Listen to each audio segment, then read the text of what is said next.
শেষ ট্রেনটা ছাড়ে রাত ১১টায়। আর ঠিক ১১টার ১৫ মিনিট আগে নীলা রোজ এসে বসে পড়ে এই প্ল্যাটফর্মে সেই পুরনো বেঞ্চটায়।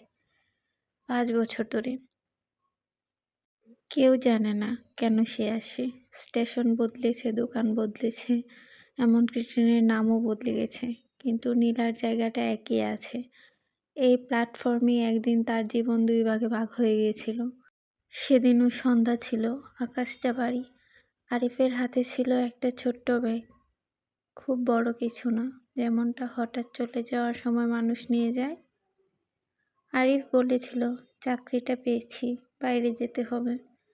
নীলা তাকিয়েছিল, হাসার চেষ্টা করেছিল, ভেতরে ভেতরে ভেঙে পড়েছিল।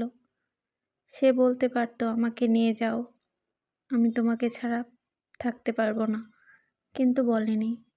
কারণ ছোটবেলা থেকে তাকে শেখানো হয়েছিল, ভালোবাসা মানে আটকানো নয়, ভালোবাসা মানে বোঝা না হওয়া। আরিফ অপেক্ষা করেছিল ১ সেকেন্ড, ২ সেকেন্ড। তারপর ট্রেনের হুইসেল বেজে উঠল। আরিফ উঠে গিয়েছিল। নীলা দাঁড়িয়েছিল। ৫ বছর কেটে গেছে। এই ৫ বছরে নীলা অনেক কিছু শিখেছে। একলা খাওয়া, একলা হেসে ওঠা, আর রাতের বেলায় কারো সাথে কথা না বলে ঘুমিয়ে পড়া। সে ভালোই আছে, সবাইকে তাই বলে। কিন্তু আজ আবার স্টেশনে এসেছে।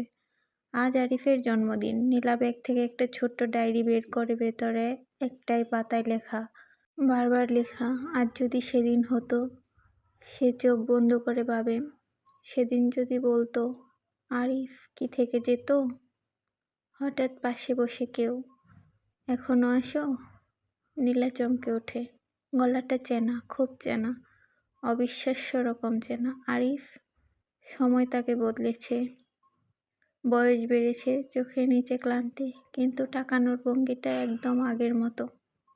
দুজনেই কিছুক্ষণ কথা বলতে পারে না। শেষে নীলা বলে, ভাবিনি আবার দেখা হবে।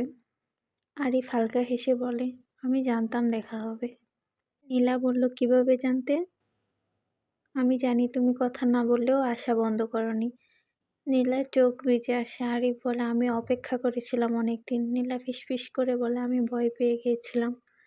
আমি জানি ঘোষণা হয় শেষ ট্রেন। আরিফ উঠে দাঁড়ায়। আমাকে যেতে হবে নীলা। নীলা এবার উঠে দাঁড়ায়, বুকের ভেতরটা কেঁপে ওঠে। ৫ বছর আগের ভুলটা আর করবে না বলে সে বলে, থেকে যাও আরিফ। আরিফ তাকিয়ে থাকে, প্ল্যাটফর্ম, ট্রেন, তারপর নীলার চোখে দিকে। সে বলে, হয়তো আমরা দেরি করে ফেলেছি। নীলার মুখটা নামিয়ে আসে। তারপর আরিফ চুপ করে, কিন্তু দেরি করে হলেও সত্যিটা জানা দরকার ছিল।